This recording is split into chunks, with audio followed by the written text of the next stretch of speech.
Hi everyone, my name is Simon. I'm the Workday UK Team Manager at Focus on WD, part of the Focus Cloud Group.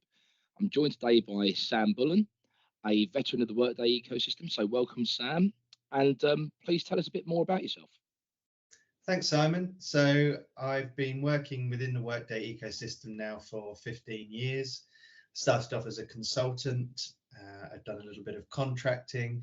I've worked as a sales executive for a Workday partner, and I've worked in-house for some Workday clients as well. My recent role being as an HRIS Director. So I've seen the Workday product from very different perspectives. I'm based in Brighton, travel regularly into London as and where necessary, and looking for my next role. So Sam, with your varied experience, you've seen Workday coming into a lot of different companies and from different perspectives. So I guess one of the things that companies have to think about when they're bringing Workday into the business is where should it sit? And in most cases, it sits under either HR or IT. What's your thoughts on that and where Workday should be situated within a company? So I think for me, a Workday team should be split into three main areas: functional, technical, and data, which you'd typically see in any Workday implementation. Each area attracts certain people with certain personalities, working practices, and ambitions. And whilst it makes sense for someone with an integrations background to maybe sit in IT, as those skills are more transferable within that department, it may not make sense for someone with a functional background who may have come through HR. In fact, the majority of Workday consultants I've met and worked with, certainly in the functional area, have come from an HR background. They're more likely to have ambitions within that department and understand and build relationships with HR people more easily. Data people can fall either side of the divide, as it would depend on what they like to use that data for. So is it to improve the systems across IT and HR landscapes, or is it to make strategic decisions and arguments within HR? So there's definitely a strong argument for part of that Workday team to be sat within HR. Okay, that's really interesting, and you hear a lot of mixed opinions about that on the market. But I think you've explained it quite concisely, and it's about career path for the people within the business, isn't it? Exactly. So Sam, based on what you've said, you've now chosen the product, Workday's in the building, and you've actually gone through your implementation, and now it's live in the business, and now you're in the post-implementation phase. What does a company need to think about? Because it's quite a bit, isn't it? Yeah, it definitely is, and I think there's three main areas. I really like working in threes, as you can tell. I think they would be over configuration, change management, and governance. What I've learned, certainly with bigger companies, is that an SI can often try and overcomplicate configuration in order to please everyone. But what this essentially leads to is that no one ends up getting pleased or exactly what they want. And once live, the end users can get stuck in processes that either take too long or create a bottleneck or just aren't meeting legal or regulatory requirements. Keeping configuration as simple as possible and making decisions that force the client to harmonize their working practices will usually lead to better results, I've found anyway. With change management, that can sometimes be really good within an implementation, during an implementation, and maybe just after, but quite often it then gets forgotten about quite quickly. People learn differently from each other, and they don't always have the time to read a quick reference guide or watch a video. So building tips and help text into your processes, whether that's using Workday's own tools or bolt-on systems like WalkMe, can help end users in real time. It's also really important to ensure all of HR are on board with the strategy and benefits of using a system like Workday, because at the end of the day, they're going to be your sort of frontline support, whether officially or unofficially. and their opinion of an HR system and their ability to help their managers will determine how end users feel about that system and utilize it. When it comes to governance, and I'm not sure why, but this does seem to get either forgotten about or not formalized enough during an implementation, I've found anyway. So ensuring you have a clear documented process for change controls and design decisions will help manage those conversations with auditors and guide your systems teams to follow correct procedures. If you can try and gauge how these things are going to fall as early on as you can in your whole process and your implementation, then that's going to minimize the amount of backlash that you might get from end users, auditors, and anyone else. Sam, change management's in place, the governance in place, the products in the building. Now you need some people. So how do you go about building a team post-implementation? So as I mentioned before, I'd set up a Workday team concentrating on those three areas, functional, integration, and data experts. It's important to have a good mix in-house resources and external AMS support through a Workday partner. And Workday themselves can actually give you an accurate ratio of internal resources that you need based on your company size, number of Workday modules, etc. What I found useful is to try and keep some resources from that initial implementation, because if all your contractors and consultants leave and your internal stakeholders go back to their original day job, it can be difficult to keep the knowledge of why certain decisions were made. Okay. And how do you actually identify the skill sets from within an organization that you need for your Workday setup, both current and future? I think firstly, you've got to look at what modules you've got, because each company can be very different in terms of what modules they've taken. So if you have internal people that are very clued up on those modules that you're utilizing, then obviously you're going to get a lot of value out of them. If, however, you want to swiftly move on to a phase 2 and you suddenly need someone with advanced compensation experience, then you may not have that in-house, and therefore you'd need to go and find that elsewhere. Having said that, in one of my roles, I brought in a change manager straight away. Kind of what we were saying earlier on, change management had kind of been dropped post go live before I moved into that role, and as HRIS Director.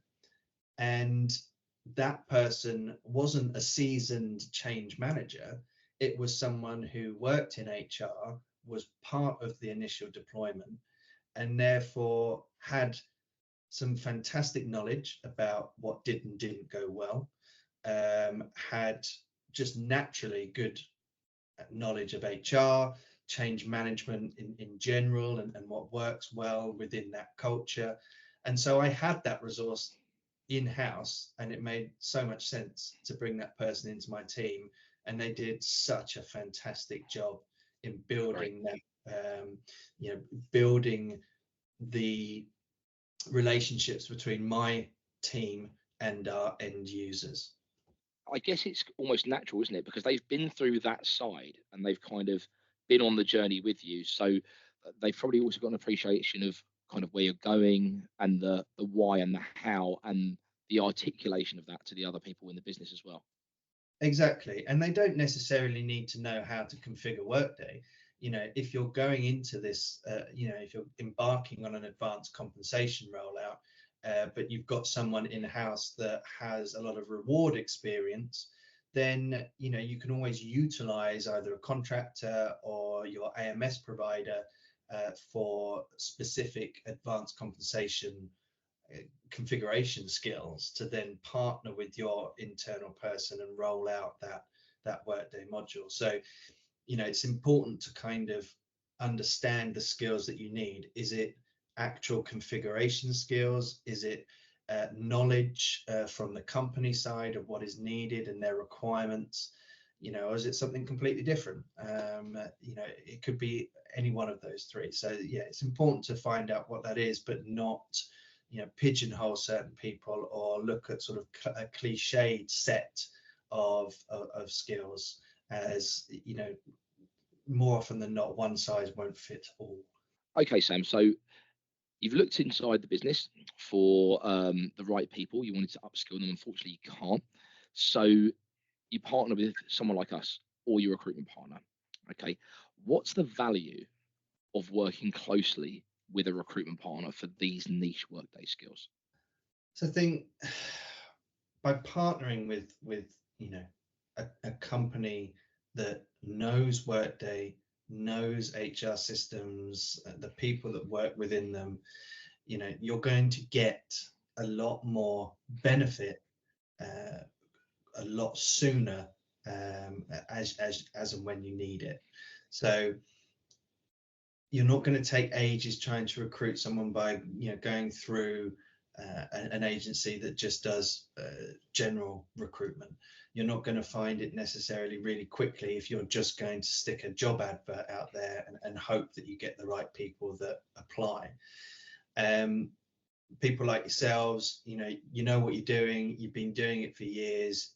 You've already got numerous amounts of people on your books. So, and if you don't, you know where to find them. So, that's that benefit that you're going to get as a hiring manager of efficiency. The speed in which you're going to get people in front of you to interview is going to help you fill that role a lot quicker than if you don't. That's great, and obviously very, very true. But also, we have a responsibility as Workday recruiters to find you the right people. But there is a responsibility from the customer side as well, isn't there, to both their recruitment partner and the candidates that we're getting to you. So what's your responsibility in the recruitment process? So I think as a hiring manager, the key responsibility is to be open and honest, and utilize that relationship as soon as you possibly can when you need it. The longer you go before having those initial conversations, the longer you take to decide exactly what it is you're looking for, then this is just going to build in lots and lots of time that you don't really want to happen before you actually get bums on seats, which is ultimately what you want. And by being open and honest, again, you're going to get the right people. And obviously from our side, we've then taken a qualification on what you're looking for. We know the type of person you're looking for. We found out what their path is and things of that type. And we found that person. What do you have to ensure happens for that candidate to be happy with their choice? So it's really important to make sure that the people that you're bringing in are happy and content, and that all of their needs in terms of their career and the way that they work are met. Because the things with the Workday ecosystem is it's incredibly easy to move around. The demand is still outstripping the supply, especially with those more niche roles. And so it's incredibly important that you make sure that you are investing in those people, showing them that they are important, that they've got a real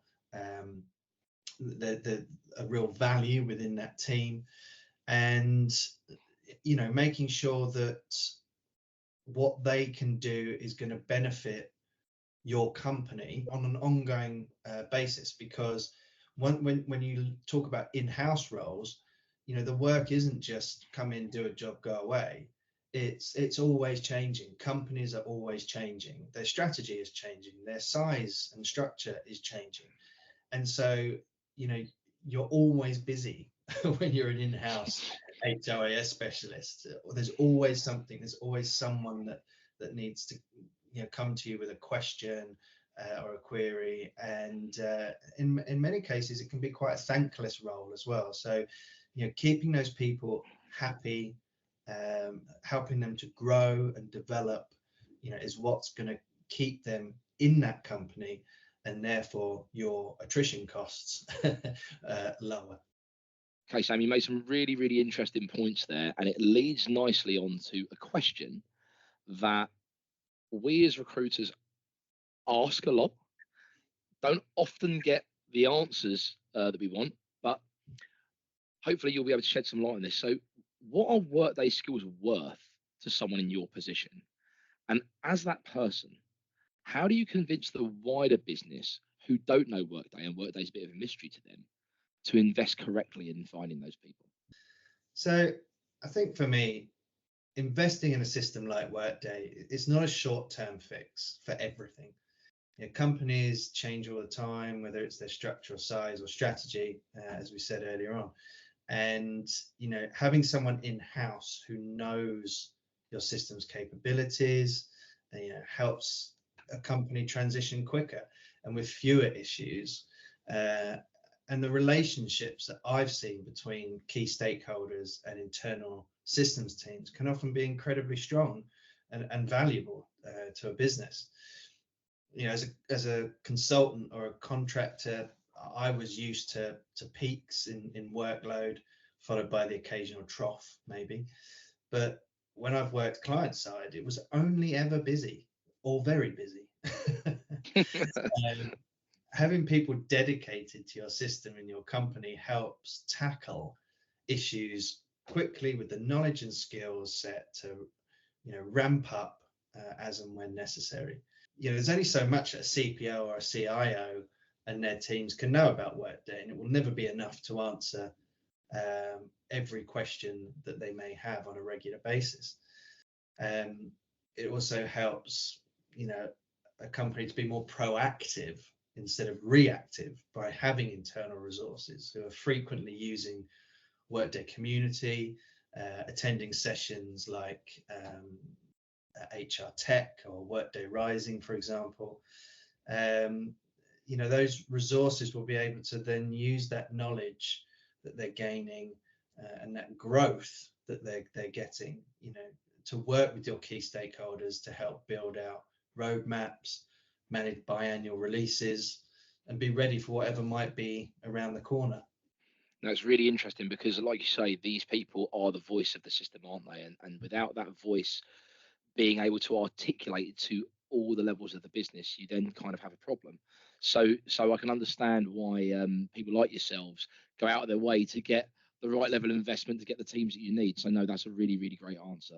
So Sam, it was a while ago, but on LinkedIn, I put out a poll, which we had a good 500 people vote on. And it was a while back, but I asked the candidates in the Workday ecosystem, like, what's the most important thing for you when looking for a new job? And there were four options. There was money, there was skill progression, there was the interesting product roadmap or interesting program and investment in the product, and then there was company culture. What was quite interesting about the answers is they almost came out at roughly 23 to 25% each. So it's quite even across all four of those questions. So what that told us is that candidates are looking for the full package in the Workday ecosystem. They want to be have good remuneration. They want the opportunity to progress in terms of their skill and their career. They do want the product roadmap to be something that's being bought into and have an interesting piece of work to work on, and they want a really good company culture. Now, for you in the hot seat as the manager of these people, how do you go about giving candidates in the Workday ecosystem all of those things? Because it must be quite tough. It can be tough, but it's not impossible. And investing in a system, it's, as I said earlier on, it's an iterative process and not something you'll only do once. So part of that investment is the people who are ultimately going to help you get the most value out of that system. So you really want to make sure that you're trying to meet all of those four things as much as possible. As I said before, happy systems specialists will ultimately mean lower attrition costs in an ecosystem that is easy to move around in. From a money perspective, it's, I think, important to fairly pay your in-house resources. Especially, when you think about the option of permanent or contracting roles that they will have, your permanent members of staff are more likely to go that extra mile and not just invest in themselves and their team, but also in the company itself. So if you think about voluntary days, company initiatives, focus groups, etc., you're often expected as a permanent member of staff, to get involved in these kind of things. And it helps build the relationships needed to get the value from your system. It's a thankless task a lot of the time. So, it comes with a lot of responsibility. So those people should be fairly compensated for that. We've touched on before as well about personalities and different ambitions for functional consultants. Giving them the ability to learn as much about Workday as possible and to grow within the company will give these workers the loyalty that you need back, so that you're not constantly spending your time trying to replace them and company money. If you're investing in your systems correctly, there'll always be interesting work to be done. One day is rarely the same as the next in systems. And in terms of culture, that's going to be something that a worker should be aware of when joining a firm, if not on day one, then soon after.